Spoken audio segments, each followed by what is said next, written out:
I remember the first play that I ever did, I really wanted to play the role of princess. I was sure that I was going to be able to, kill that role. But I ended up being put as one of the pirates. I was looking back at the photos and it's just like a bunch of dark-skinned black girls as like these pirates with like drawn facial hair, and like the princess was like this light girl who had like, who didn't have 4C hair, for example. Colorism is the highest form of anti-Blackness. From where I'm from, I think we had the deepest role to play. That we kept slaves that were darker skinned. Yeah. Both my parents are black, yeah? But anytime we went out with my mom, everybody would point and say, oh, that's not your mom. Well, she carried me for 9 months, I think. I think she has pictures and everything to prove it. Whenever people pointed to my mom and said oh, she's dark, you're light, to the point as a kid, it used to grate me so much. I used to say, it's not her face, just dust on her face. Maybe she didn't wash today. I think I was 4 or 5 when I was making these claims, but it really hurt me so deeply that people kept disconnecting me from my mother.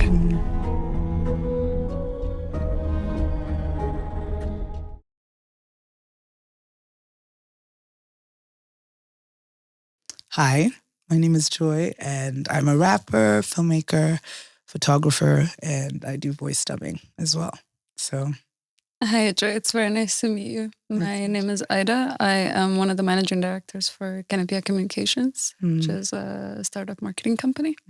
It's very nice and lovely to have this conversation with you. Yeah, I'm excited to have it. Colorism is the highest form of anti-Blackness. I'd say I agree. First of all, I guess we should probably define what colorism is. It was a term created by Alice Walker. I think she wrote an essay about it, and it basically talks about the prejudicial treatment of people of the same race based on their skin color. And so, of course, there is anti-Blackness, there is racism, but I think colorism is particularly more insidious because you could face racism as a Black person and also face colorism on top of that, just based off of being darker than what other people are. Or just because, and I think just being darker, it tends to invoke some sort of hatred within people. And if it's not unlearned, because the world is at large very anti-Black and very white supremacist, I think it can definitely bleed into, family dynamics, and even affects people's education and opportunities and jobs and such. So yeah, I'd say that probably is the highest form of anti-Blackness, colorism. Okay. Can I ask you a question? Yeah. When you face colorism, do you face it more from within our societies or outside societies? For example, Western societies. Where do you face it most? I think because I've only existed within the Kenyan cultural context, the colorism that I have faced has been within the society. I think it is also very much, also just due to globalization and the fact that we are pretty much like a global village. There are certain westernized ideals and ideologies that can also be reflected within African cities and African countries and third world societies, because there is a sense of connection throughout the world. But for me personally, as a dark-skinned person living in Kenya, that's the only kind of context that I fully understand it through. So I'd say I've experienced it here mostly.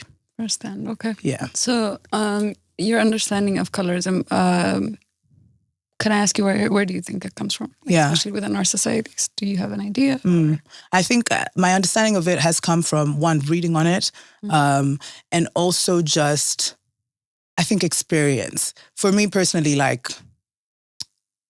think one example is, let's say, growing up, I used to be a theater kid. And I remember the first play that I ever did, I really wanted to play the role of princess. And I was sure that I was going to be able to, kill that role. But I ended up being put as one of the pirates, I think, alongside like a couple other people. And it's something that I didn't really register until maybe later, because I was looking back at the photos and it's just like a bunch of dark-skinned Black girls as like these pirates with like drawn facial hair, and like the princess was like this light girl who had like, who didn't have 4C hair, for example. And it's not something that you internalize as such as a kid. I think you internalize it, maybe you feel bad. And then as you grow up, you kind of start to understand maybe the implications of what that was. And so I think that was like the first instance that I've had. But there's been like a couple, even in like my dating life, for example, or I've seen, like, even when you just look at the billboards that we have, or like the people who are in TV shows and movies, a lot of the time, it does tend to be preferred for them to be of lighter skin tone within the Kenyan, kind of media industry that we're in. So, yeah. So I would like to lead off by saying, though I love Kenya, I'm not Kenyan. Yeah. So my reference and my experience point comes from Ethiopia. Okay. So like Ethiopia has a different approach when it comes to colorism, in which I know a lot of people have the automatic assumption when it comes to colorism, it comes from Western societies or like Western views. But like bara is a Semitic word. Meaning it's a Semitic, it originated from Ethiopia. Bara is what we would what like older generation or like previous generations that our ancestors used to call darker skinned people, which is exactly my mother. So growing up, I've also had, even though I am light skinned, even though that should not be something that's within my scope of experience, for example, my mom is dark skinned. So anytime we went out, and I have, both my parents are Black, yeah? But anytime we went out with my mom, everybody would point and say, oh, that's not your mom. Well, she carried me for 9 months, I think. She has pictures and everything to prove it. But like at the same time, there's no correlation even between mother and daughter. So like it's so disconnecting. So like whenever people pointed to like my mom and said like, oh, she's dark, you're light, to the point as a kid, it used to grate me so much. I used to say, it's not her face. She has dust on her face. Maybe she didn't wash today. Like I think I was 4 or 5 when I was making these claims, but like it really hurt me so deeply that people kept disconnecting me from my mother. And it never made sense. And I hate like why my mom has to go through that. Like why people have to refer to my mom as Bara, like, because Bara just now means dark skinned in the Ethiopian language. But like we all know what the roots of it is, yeah. So like it's such an undermining thing, and it keeps people in like such a boxed situation. Like, and whether like you are the one that's firsthand experiencing the colorism itself, or your surrounding, for example. I was my mother's surrounding, yeah. It's one of it will burn you regardless. And I think as African societies, we have honed those cultures and those ideals better than the projections of like what's coming off from outside. We have like beauty standards where I'm from. Yeah. You have this nose, you have these bone structures. And I'm not saying I'm the perfect nose or I'm the perfect bone structure, but like there's a certain expectation for you to be something. And like that's not really something none of us are in control of. Like people would come and tell like, I hope my child is like as light as yours. I hope my child has soft hair like yours. And it never made sense to me as a kid. Like it's, even as an adult, it's still something I have like such a hard time grappling with. But at the end of the day, like I think for the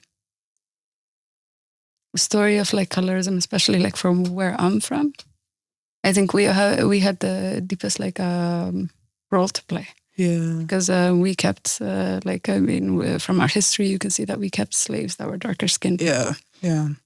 And just like if you look at Egypt, it's also the same. So like we've had that in our histories, like like the Arabs coming, pre-colonization. It's the mindset we gave each other, like you're lighter, you're darker, you're this idea of perfect.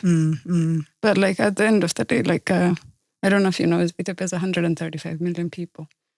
If you went and saw Benishangul Gumuz, it's one of the most beautiful people you'll ever see, one of the most darker skinned people you'll ever see, most beautiful culture, have everything to offer, but they're often neglected because. Yeah. And like, I think the root of our problems, especially when it comes to colorism, it's us, and we are like the epitome of anti-Blackness. Yeah. It's internalized self-hatred. Yeah. Yeah, so I don't disagree with you there. Colorism solely affects dark-skinned people and dark-skinned women in particular. Ooh. I feel like I should not be taking the lead on this one. Yeah. I think it's interesting, though. I would say yes, but now hearing what you had said about how being outside with your mom and that kind of, the kind of reaction that she was receiving from the people around her, it definitely affected you inevitably. I think, being a byproduct of, it's like a byproduct of colorism is that it's erasure. Erasure, I think, is a byproduct of colorism, and it erased, your relationship with your mother, according to people, was not something that existed, right? And that affected you. I think, however, colorism is something that should definitely center dark-skinned people and dark-skinned women specifically, because at the end of the day, they are at the bottom of the totem pole. And it's something that, it's so pervasive because, when we talk about like racism, for example, or even like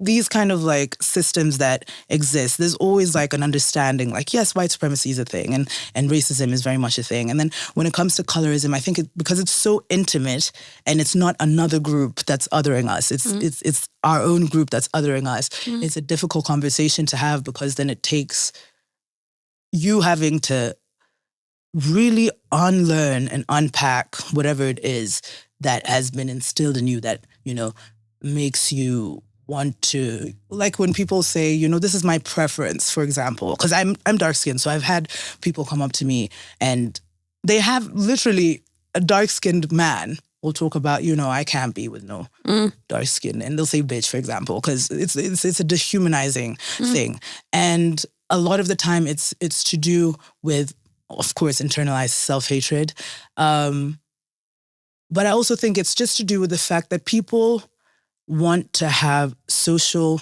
capital.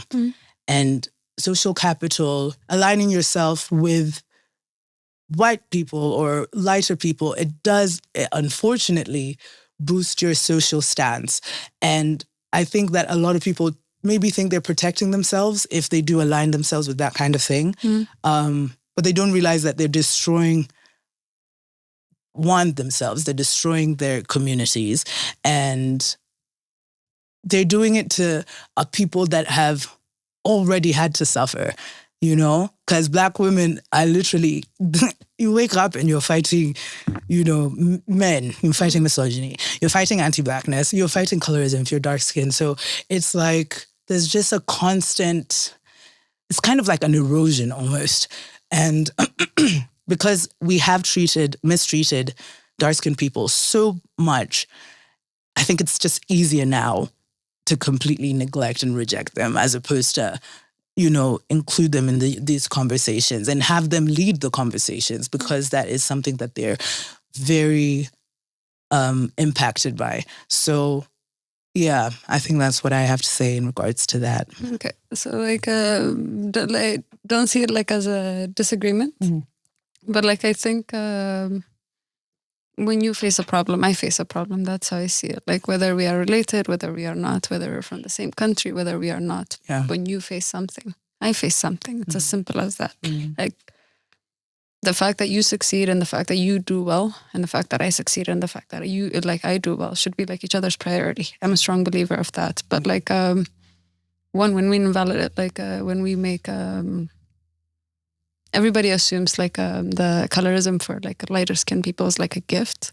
It's not. It's one of the most like the worst things you could ever live through. It's when you went to college, did you ever have a talk with your mother Regarding life, you as a woman, how you need to carry yourself, how you need to protect yourself. Yeah. So like for us, it goes this way. Dress down.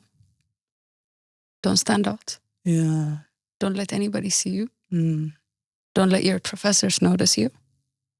Don't be caught in anybody's gaze and anybody's stare. Like any type of, like your life can get derailed very easily due to. There's a story that I truly hate. Like her name is Kamilat. Even a rejection in Ethiopia can mean that acid is dumped on your face. Oh, that's what comes with like these beauty standards that people have set on this like high pedestal. Ethiopia has the highest case of GBV right now. And like, all of this comes from fetishization, yeah? Even here, one of the biggest things we face, like in terms of work, is I think we've discussed in terms of like friends as well. Yeah. Like, how do I say this? There's a... I'm find the politically correct way to say this. Yeah. So like there's a like Indian communities here, like, and I would mainly like to focus on that because when they see us, like for example, lighter skinned people or whatever, in terms of an approach, it is disgusting. It is vulgar. It is degrading. Okay. It is inhumane. And he feels entitled to ask to actually attach like a value of money to your body. And I don't understand that. We come from a conservative country. We are one of the oldest Christians in the world. I don't know what possesses a man to come and talk to me, tell me, here's 50K.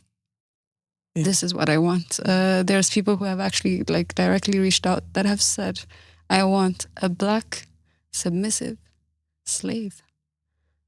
Like people have that kind of comfort in this country. And I've never... Like, that's the one thing I'm grateful for Ethiopia about. Like, it's kept us secluded for so long. I didn't know what this was until I left. And then we have to talk to our friends, talk to the people that are around us to actually ask if this is normal. And everybody gives us, this is Nairobi, as if it's an okay thing to do or it's an okay thing to say. And we are a human being behind this. Like, there's a human person that was raised by a beautiful, strong, Black mother here. Yeah. I have value for myself, and beyond that, I have value for my mother. But there's so many people that think my value is my face. And it's not. I'm not tooting my own horn saying I'm smart, but I am capable. But like nobody sees that. They see your face. And it's not even just like, I wouldn't just focus it on like the community here. It's also our communities. Because even when we work here, like we have a startup here, yeah? Even when we've done our best, when we've done the work, when we've 48 hours we haven't slept, we've been consecutively working, we're sweating like to the point you can't stand anymore. Like that's how we get through some of our events, yeah? At the end of it, like people will come like, this face of yours has attracted so many Muzungus. Like, it was my face. Yeah. Not my marketing skills. Damn, I run a marketing company. Can you tell me I did a good job? Like I actually pulled a turnout on my own. Yeah. I did, like it wasn't intentional to actually attract Muzungus. We're trying to do a cultural exchange as much as we can while we're here. Yeah, we have something. You guys have something so beautiful in this country, and we're trying to create a mix. People came for that, not specifically just Muzungus, but like a lot of people, like people from like even like news outlets like BBC. Yeah. There's refugee lawyers, and we're in a place where there's so many refugee communities. But what people can zero in on is like not any of the work that's done, but hey, I see a bright future ahead of you because of the way you look. Light-skinned women sometimes have their talents or achievements dismissed on the assumption of colorism. I feel like that can actually go off where I stopped from there. Like any achievement, like in general, like the country that we're from is country of overachievers. Ethiopia has like an amazing like push for education that comes from our parents. I truly find it beautiful. I understand that it's so stressful to a lot of kids, but the fact that our parents want us to do like so well and be exceptional is a beautiful thing. Yeah. That being said, actually like I know this joke in marketing, if they see a light-skinned girl in marketing, everybody automatically says, we all know how she got there. Like you don't need skill to be here. Like you don't need to know how to handle people. Like you don't need to know psychology. You don't need to know the ins and outs of marketing, and marketing management and social media management and digital campaigns. All of this are like things you actually spend your time on, like things you actually spend your effort on. But then when they look at you, no one sees the work.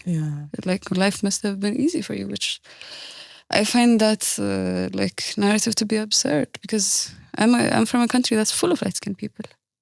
All of us have had very different, separate, like a very separate lifestyle, whether I'm light-skinned, whether I'm dark-skinned. In Ethiopia, like it's Ethiopia, like it's a country full of beautiful women, like jaw-dropping beautiful women. You're competing amongst heaven. Like they're so gorgeous.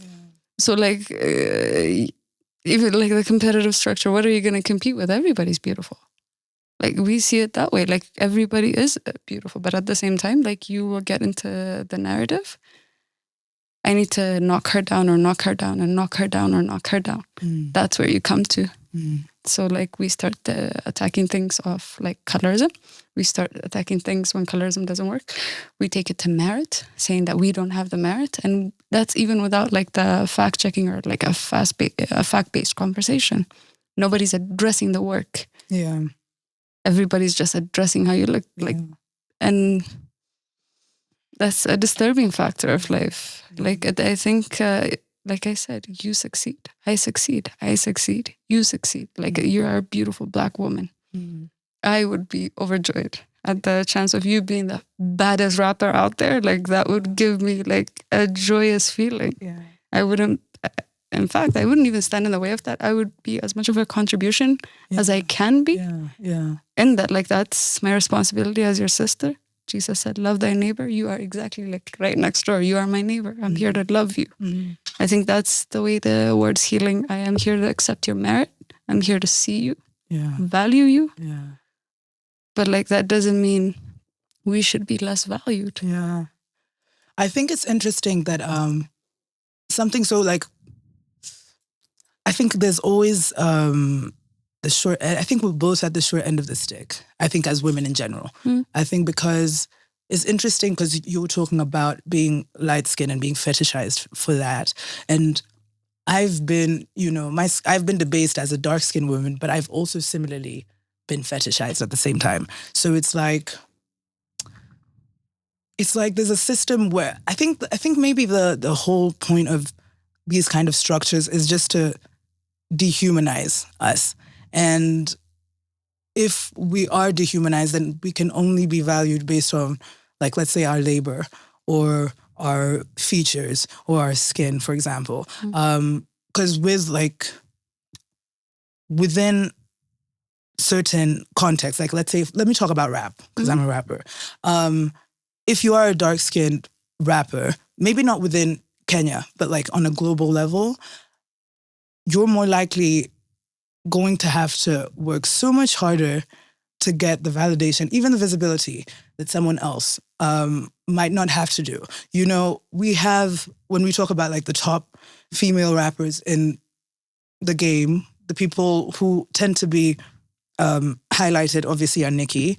We have Cardi, we have Doja Cat, and then you kind of go down the list a little bit, and then people start to mention, you know, the Doechis and you know, the Lil Sims and the No Names, and all of them are brilliant rappers.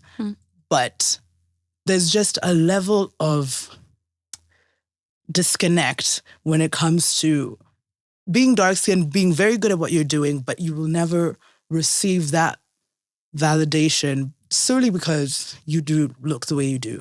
And it's interesting because you say that your work has been devalued because you're light-skinned and people see you as this thing. So I guess my whole thing is that what the is the point of the whole thing? Because I'm like, if it's not going to, like, the thing is, I don't think like whether it be like on that side or on this side, there's no winning for us. I'm a strong believer of that, like, because you're not the problem, or like you're not the one that is in need of fixing a problem. If I had to like directly like address the root of cause, I always go back to the mother. parent, somebody raised a child, yeah? You have the obligation to raise your child with the right morality in life, that human beings are all equal, that we deserve to be respected. But like so many people have failed in that, like have failed in teaching their kids the right things to say, the wrong things to say. How can I even educate myself? Can I actually even sit down and educate myself when my sister says something, or my sister here says something? Because both of us on both sides have experiences that are not that great sometimes. And like as a dark-skinned woman, I'm sure you've had brilliant experiences as well. It's not like just the short end of the stick. But like at the end of the day, if people want to fix, it's just I'm a strong believer, if you need to get loud, angry, and bold. I agree.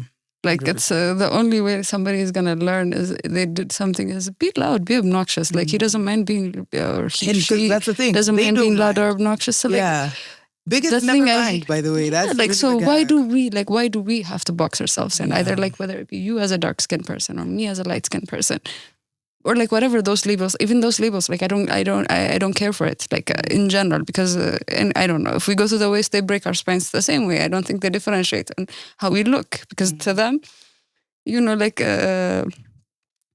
for every country, like there's a specific like degrading name that was given, like in terms of colonization. Yeah. So when they came to us, it was burned skin, because they said we looked like burned flesh. Like we've had to live with so many people's narratives, so many people's ideologies. And like, that's the one thing I really do appreciate about Ethiopia. We have always, like as a country, have said, we have embraced whatever the they've thrown at us. Like, oh, you called us burnt skin? Oh, hey, we'll name our country that. How does that feel? Do we look offended? No, because like your opinion of me doesn't matter. I think like that's the beauty of like being so faith-based. The only opinion in which that matters is above, and the only morality I have to live under is in the Bible. It's as simple as that. So like for the people in my country that have lost their ways, they've lost the ways of the Bible, because we are all equal in God's eyes. We're just the ones that are like mistreating each other. If like, we're treating each other like we are dirty or small or like insignificant. But like at the end of the day, like everybody doesn't get a chance to correct it. Dating preferences are a dog whistle for colorism. Yep. I'll just go. Yes, okay. Please. Yes, please. I mean, I've heard the whole phrase that like, you know, everyone can have their preference and that's okay as long as you don't, you know, put down a certain group or you don't do this. My thing is, we've got to interrogate where those preferences come from. If someone Black has a preference for dating Black, I think that makes a lot of sense, because, you know, there's a cultural connection there. And there's things that you're able to share that you might not be able to do with someone that is outside of that culture, right? Same with white folks. If white folks want to date white, I get that. What I don't understand is like, there is, especially within, like in Kenya, for example, there is very much like an outward, and it's a very loud kind of proclamation that men do a lot of the time about how they prefer to date lighter-skinned women. Or let's say with like certain tribes, right? Kikuyu, Kamba, Taita, like those tribes are predominantly lighter-skinned. And so they are usually perceived as beautiful and perceived as desirable. Whereas me being Luo, I'm half Luo, half Kikuyu. You know, Luo women are darker skinned, and because we do have a bigger build, there have been times where I've heard people like us be called like aggressive and very, you know, very, that tend to have like a lot of anger and aggression and you know, this type of label that comes with, that never really is attached to lighter skinned people. And so my whole thing with like the preference part is, if I hear, let's say, a darker person say that they prefer light-skinned people or only date light-skinned people, even if they're not saying it out loud, my whole thing is like, where did that come from? And can we interrogate why you feel that you can't be with a Black person or a darker skinned person, or even if you're not going out and saying, hey, yeah, this is what it is. I think there has to be an acknowledgement that these systems have inevitably affected what we see as beautiful, what we see as acceptable, as desirable, and they will continue to impact us if we don't actually sit down and unpack why it is that we feel that way. So I would say, to a large extent, the preferences can be very just demeaning and debasing. So that's what I feel. I completely respect that. So like I have a few points to add to that. Like I think for your question, where does that ideology come from? How many of us were raised on Western TV? A lot of us, I think. I'm pretty sure a majority of like Africa Loves Friends, yeah? Mm-hmm. You waited, I think, 8 to 9 seasons before you saw the first Black character. Yeah. Every other Black character that you've seen used to be an extra. Mm.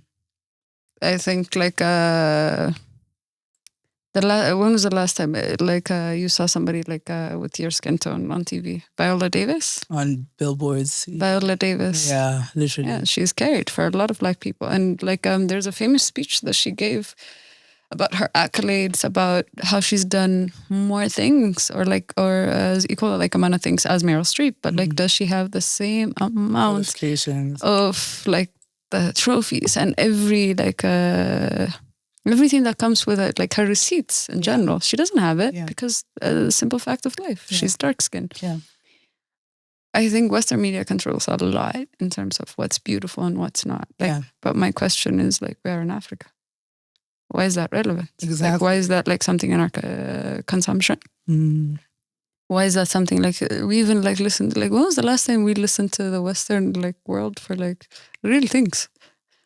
We don't. Like, we barely listen to them about like vaccines, but like this is like something like we open our ears towards. Mm. And I don't understand that, like, because we're so open to chucking some of the knowledge that they throw at us, but like we're so eager to keep the things that are going to keep us like in chains. Mm. I think people know like Africa is a superpower. And the more like you play with our image in general, like the more you make us, you're on this side and you're on this side. Mm-hmm. For example, you have like the left and the right in the States, yeah? Yeah, if two people are fighting, there's no one fighting to change the system here. And like that's the same systems that are getting created in Africa, whether it be through colorism, whether it be through capitalism, whether it be through white supremacy, whatever it is, which way you want to go. Like we fight and bicker in between over things we can easily change through conversation, understanding, and respect. But like none of us want to meet each other like halfway.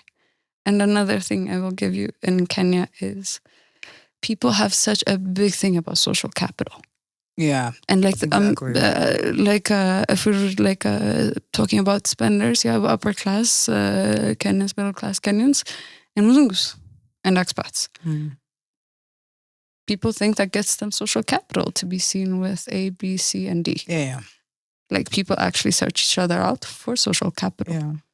So like when men date here, sometimes like a friend from a while back, actually, he called it this black tax. Black tax exists in Kenya. Like I was just like, what's black tax? It's like I've been a fool. Like what country, what continent was I living in that I missed out on this? Yeah. And he's telling me like there's this like a certain expectation when people that even like travel from abroad and come here, that you're supposed to give them something. Of course, yeah. Like what? Did your mother store like the sukuma here that you're supposed to give it back? It's a saying in our language. Like this is not your mother's sukuma. Like it's not. Like even your mother's sukuma, you have to be polite. You know, like when you ask your mom for dinner, there's something that comes with it. But like here, no, there's an entitlement. A friend of ours was telling us like middle of broad daylight, a fair-skinned woman, let's say. You can beep out an expert. She grabbed his junk in the middle of the road. Bruv has like darker skin, cooler hair, yeah? Why is that acceptable? She's a UN worker. Yeah. Why is that acceptable? There's some things that we're learning from each other, like that we're learning from others that are coming to this country and teaching us that it is okay. It is okay to do to your brother. It is okay to do to your sister. Look at me do it comfortably. Yeah. But they would never go back to their countries and do this shit. But here it's a comfort thing. And people think, like, as much as we hate it, when we see people that are successful, of course we idolize them. We idolize what they do. And if that is what they do, of course we're going to repeat the same behavior. We're trying to learn and be successful too. Yeah, it's true. Black men, or men in general, are a huge component of the colorism problem. Now I'll actually take this first. I think Black men have a lot of stepping up to do. Like, whether it be in my society, your society, like, or all across Africa, there's a lot of like stepping up that Black men need to do as a community. You need to step up and make sure your sister feels safe, darker skin, lighter skin, whatever it is. Like, I don't care if she's white, I don't care whatever she is. Like, we have a responsibility. Like, we have gotten to a portion of the world where women now have to defend themselves. So, like, I don't know, you can call this backwards or whatever. I am a strong believer. Men used to hunt. Men used to gather, you guys. Like, that used to be like a big component of life. You used to actually build a family, protect your sisters. I have siblings. They have protected me my whole life. And I see that in their wives. Because they were raised by strong, Black, independent women. They know how to elevate a Black woman. My brother would look at me when he's talking about his wife. Like, she could leave me any day, man. I'm just there, like... But like, he knows, like, he got it lucky. He knows that, like, this is precious. Black men forgot that Black women were a precious commodity, like a precious gift that will genuinely stand by your side, stand by your hard times, your good times. Like, those are like the measurement sticks of a partner. Not, is she light-skinned? Is she dark-skinned? Can she be a good mother to your child? Can she be a good wife to you? Can she be a good person to herself? Can she, like, because I'm a strong believer in love is you take care of you, I take care of me. Because if you are okay, I am okay. That's how this works, yeah? So, like, if your picking structure isn't on, like, the merits of a person. Yeah. Is she good? Is she kind? Is she humble? Is she giving? Yeah. Your measurement stick should be those things. But, like, for Black men nowadays, does she have a big ass? Like, is she a thought? Is she in the club all the time? Is she, where the fuck are you? Like, are you not in the club? Did you not meet midway? Like, where is the confusion in this math? Like, how are you calling her a bitch? Like, where did you guys meet? Like, what's lost on you? Yeah. Like, who, you know, let he who is without sin cast the first stone, yeah? But Black men have been casting stones for, like, such a long time towards Blacks, either it be dark-skinned women, either it be light-skinned women, but it's getting thrown his way. It's getting thrown our way. God forbid a light-skinned woman rejects him. Oh, it has to be everybody's problem. Of course I have to be a bitch. Of course I have to be a thought. Of course I can't be just uninterested. But God forbid a Black woman shows interest in him as well. He has to degrade that. For what? Somebody wants to love you? You're picky about who gets to love you? Like, we're talking about, like, who gets to love you, like, love you. Like, who gets to wake up and make you smile every day? Like, isn't that based on the fact that who's funny? Like, whether your skin is light or dark, if you don't have a sense of humor, what are you going to eat my color? Like, is my color going to raise your child? Because if that's what we're seeing, if that's what we're gauging people out of, Yeah. we were already lost. Yeah. I think I'd be just slightly careful to, like, talk about this from a patriarchal context, just because I think I do understand, like, the need for the family setting in, you know, establishing how relationships ought to be, and, you know, especially between Black women and Black men.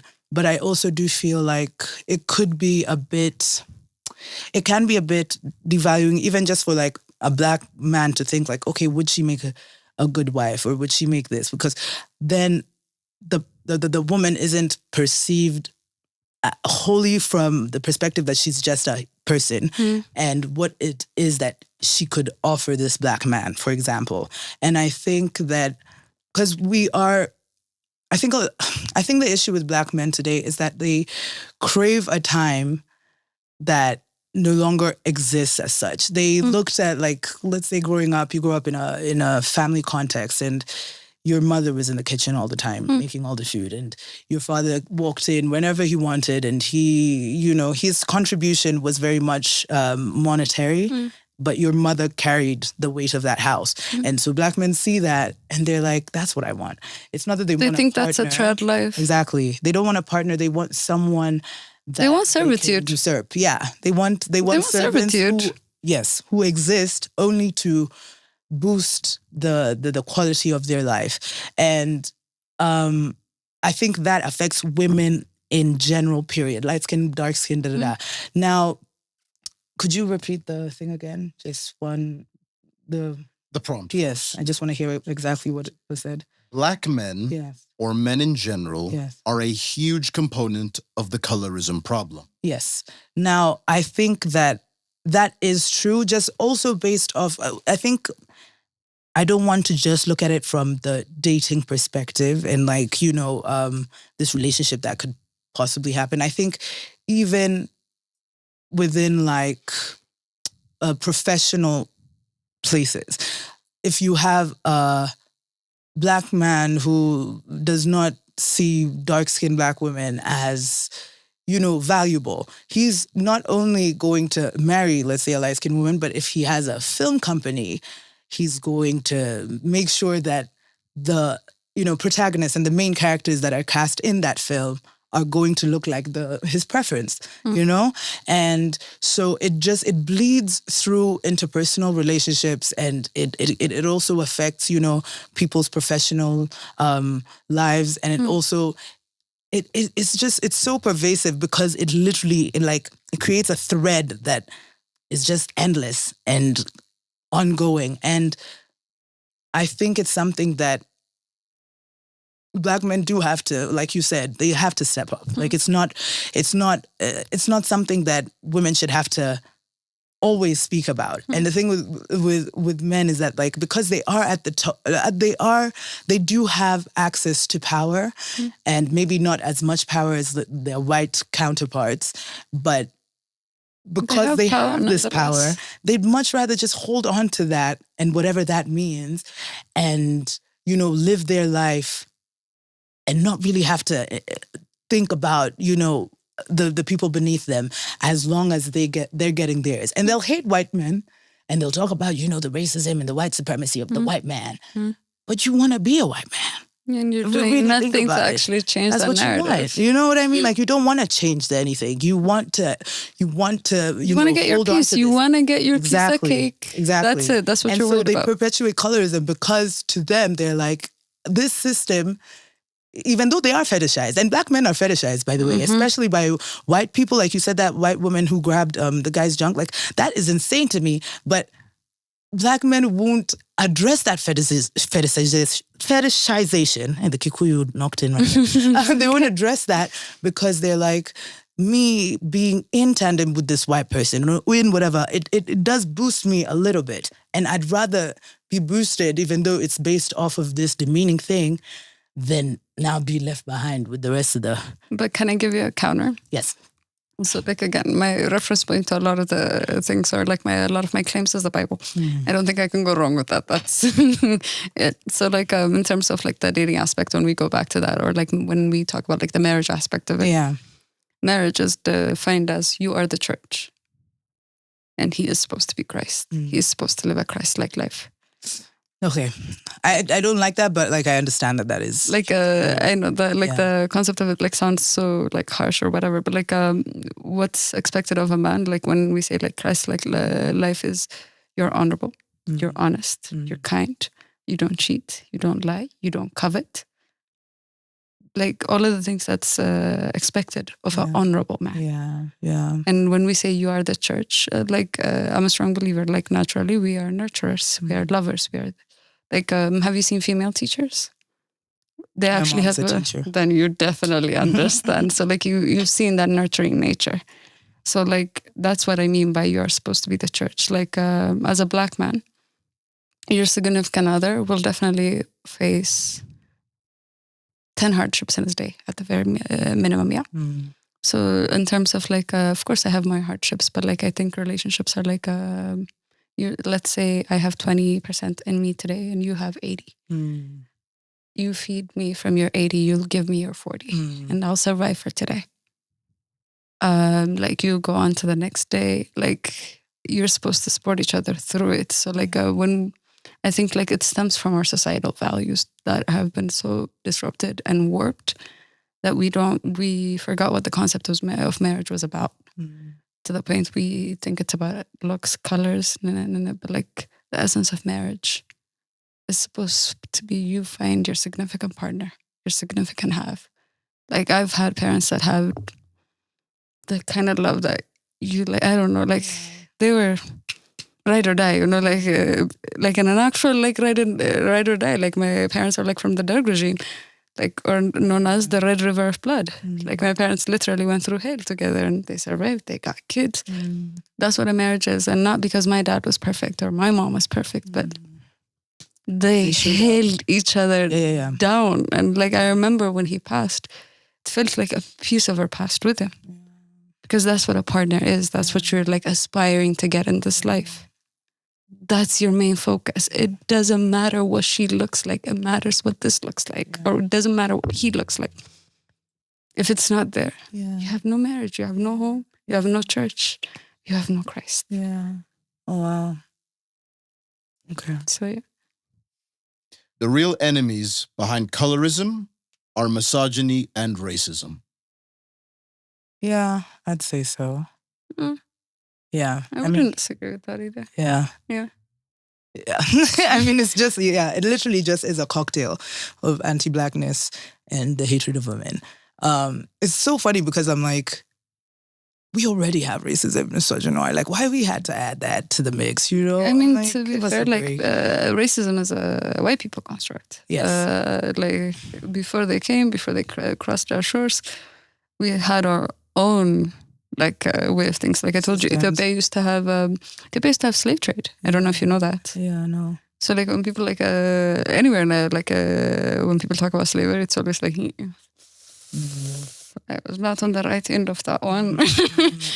Like because it's such always an uncomfortable factor, and when you actually trace it back and see why people were sold off the way that they were sold off, like it's a colorism thing. Yeah. But I think it's like as much as we'd like to, everybody knows what the root issue is: the motherfucking system. Like the same system that tells you that Thanksgiving is a holiday in America and not the slaughtering of Native Indian American people. Yeah. Like they have given us like such a sexy narrative that like we're supposed to be fighting with each other. You have to fight your brother because he's a misogynist. You have to fight other people because they're racist. You have to fight Nina because he's a Zionist. While we're bickering over these issues in between that will never, ever, ever have a fix. Because you actually like need a whole world to actually sit down and come to an agreement saying no more. And we couldn't do that after our Holocaust. We couldn't do that after Leopold killed 20 million people. We couldn't do that after atrocity after atrocity after atrocity after atrocity. Yeah. It's the system that's the issue. Like we can hate the racism, we can hate the colorism, but if we're not ready to, is the racism and the colorism? No, I don't think people are like made to be governed. I think people are made to self-govern. Yeah, and like community in itself does that for you. Like if we had governance in terms of community from your elders, from your parents, it depends, from society in general. You have a way of actually keeping your society like upright. Like I know this is a horrible example to give, but like during segregation, like Black communities were thriving. Completely thriving, because Black communities, instead of like having white police coming in and policing their areas, Black communities had the ability to police themselves. That in itself gave them the gift of life. Like they didn't have to kill his brother. He didn't have to hurt his brother. He can just correct his brother. Yeah. And as a result, you had a thriving, like you had Black Wall Street back then. Yeah. I think why I would say that I think that racism and like white supremacy and all colorism, I think why I'd say they're systems is because despite having a community that thrives, the Black people still had to come and face white folks. You know, they still had to exist with these people who were actively oppressing them and stripping them of their humanity and of their rights, you know, hindering their abilities to get certain jobs or go to certain schools. And so that's why I say it's a system, because if I exist over here with my mom and my dad and my brother and blah, blah, blah, but my dad goes to work and he has a white boss who is underpaying him, and my mom, let's say, is with she's going to work and also has a white boss that's underpaying her. Despite the fact that we as a family or even as a community in general, we might have like our joys and our successes, inevitably when you get out of that space, you're confronted with this hatred that will inevitably impact your quality of life. So that's what I see when I think of like colorism and white supremacy and racism. All these kind of like, they it's like a unspeakable, unsaid kind of structure that's just lorded over us, and we have to find ways to learn to navigate our ways around the world. So the reason that people even create communities is because they need that kind of kinship and friendship in order to face what the world is throwing at them. And but like, what about like what we threw to ourselves? Because before the racism issue came, color, like I said, like you can trace back the word bara, all the way back to Semites, So like, what about like what we did to ourselves? Like, you know what I mean? Yeah, that's what I mean. Like, what about the systems we created as fellow Africans towards other Africans? Like xenophobia. These are all systems, and it's like. That's not to say that it matters less. Like is it bara? Barrier. Like that's not to say this has less of an impact than like racism, for example. Mm-hmm. All of it is systematic. It's systemic. No, my point is like there's an origination point to something. Okay. And if you trace it back, you can literally trace it back to bara. As in like when it comes to Ethiopia, like Ethiopia has how many years of history? Like an unbroken history at that. Like church history is one of the most well-preserved things in Ethiopia. And you still see darker skinned people serving lighter skinned people, and that's inside a church. Like we even have those narratives, Yeah. So like that narrative that we started like here in our corners is also what like originated and like ricocheted to the West. How we treated each other. Yeah. Is also like how they learned to treat us as well. I'm a strong believer of that. If we were a unified front, and I still believe, like, I still believe in an Africa that can be a unified front. You get what I mean? Mm-hmm. If we actually had the chance to actually be that, I feel like we can rip that cancerous thing, that's colorism or like that's racism, just out of our bodies, out of ourselves, out of our roots, because it's something we planted ourselves. It's something we nurtured. Yeah. And then we, like the same way you give water to a tree, how many hundreds of years? Like that's how many centuries? How many centuries did we nurture that tree? We now have the responsibility. Like Ethiopia may have been the origination point, but it's now like how many centuries later? So like we can't be the only one responsible for fixing it, because we are not the only ones suffering, perpetuating and suffering, and perpetuating the same thing. So like that's an accumulation, like an African people responsibility, whether I be in Ethiopia, whether you be in Kenya, whether it be people in Ghana, like wherever you want to take it, all the way to South Africa. It's all of us as a union, as a whole, as a one.